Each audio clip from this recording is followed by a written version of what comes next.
नमस्कार, प्रेमिला's रेसिपीमध्ये तुमचं सर्वांचं खूप खूप खूप स्वागत।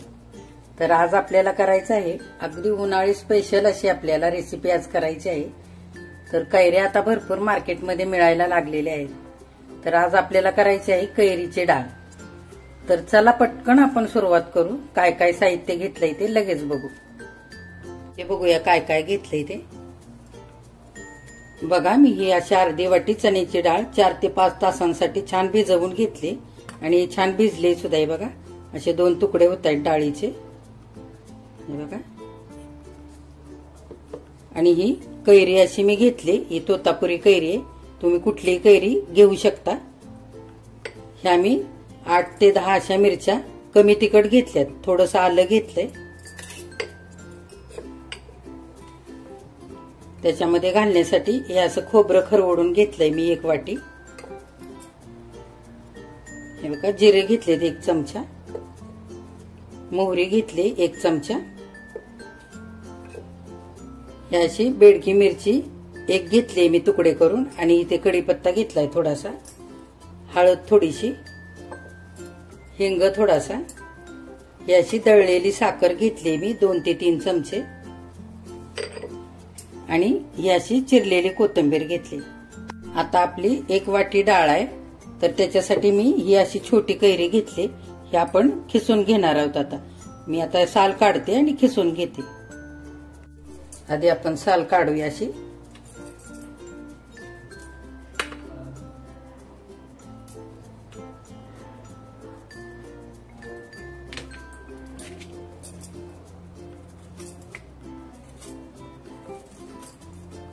आता ही कैरी खिसून झाली आणि अशी चिरून घेतली मी, 2 तुकडे केलेत कैरीचे, आणि त्यातली ही अशी बारीक कोवळी बी निघाली, ती आपण बाजूला ठेवूया। आणि आता आपल्याला ही सगळी कैरी बारीक खिसून घ्यायची। हे बघा, कैरी खिसण्यासाठी मी अशी खिसणी घेतली, आणि आता आपण कैरी खिसून घेऊया।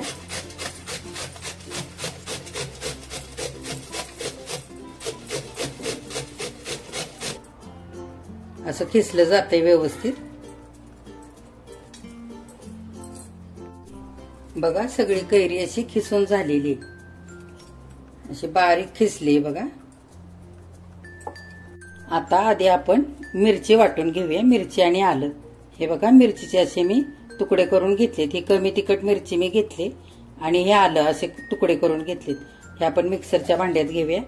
ह्या 9 ते 10 मिरच्या आहेत। तर आपली डाळ जशी असेल ना, त्या अंदाजानेच आपल्याला मिरच्या घ्यायच्यात, आणि ह्या मिरच्या व्यवस्थित एकजीव डाळीमध्ये व्हायला हव्यात ना, म्हणून मी त्या आधी वाटून घेणार आहे। आता आपण ह्या मिरची आणि आलं वाटलेल्यामध्येच ही डाळ घ्यायची आणि दरदरीत वाटायची आपल्याला। थोडी थोडी घेऊन वाटूया आधी, जास्त बारीक नाही करायची। हे बघा, मिरची आणि आलं आधी आपण वाटून घेतलं आणि नंतर डाळ घालून वाटलंय। हे असं दरदरीतच वाटलेलं आहे। आता आपण ह्या डाळीच्या अंदाजाने कैरी घालायची, एकदम पण कैरी घालायची नाही, कारण खूप आंबट पण होईल। आपल्याला चव घेऊन बघायचं आणि लागेल तशी कैरी घ्यायची। तर मी ह्याच्यातली अर्धी कैरी याच्यामध्ये घालून घेणार आहे, आणि लागली तर आपण नंतर घालूया। ह्याच्यामध्ये आता मीठ टाकूया आपण चवीनुसार। मी मीठ मगाशी दाखवलं नव्हतं। त्याच्यावरतीच आता आपल्याला हे खोबरं पण घालून घ्यायचंय। हे खोबरं पण खरवडूनच घ्यायचं, म्हणजे एकजीव होतं सगळ्या डाळीमध्ये।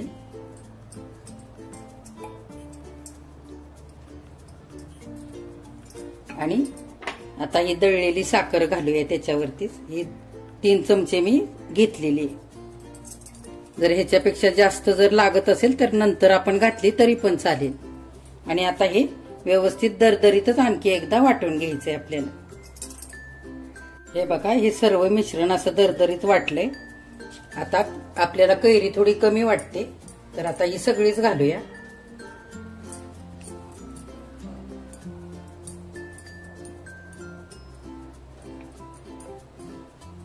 आणि ही पण परत एकदा फिरवून घेऊया। आता आपली डाळ आणि कैरी वाटून झाली, आणि आपण ती रवाळ वाटून घेतले।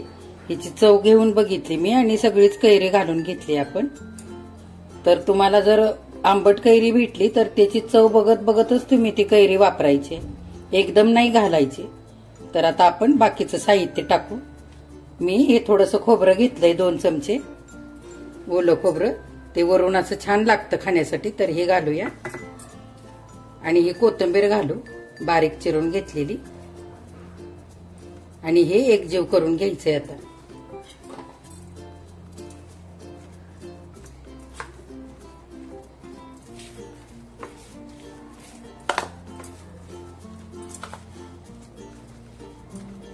आणि आपल्याला आता फोडणी करायची.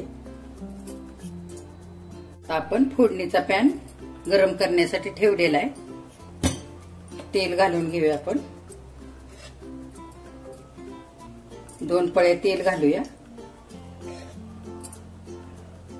तेल गरम झाले. आपण पहिल्यांदा मोहरी घालून घेऊया. नंतर आपण जिरे घालूया. छान तडतडू द्यायचंय. आता कढीपत्ता घालू आणि ह्या मिरच्या घालू.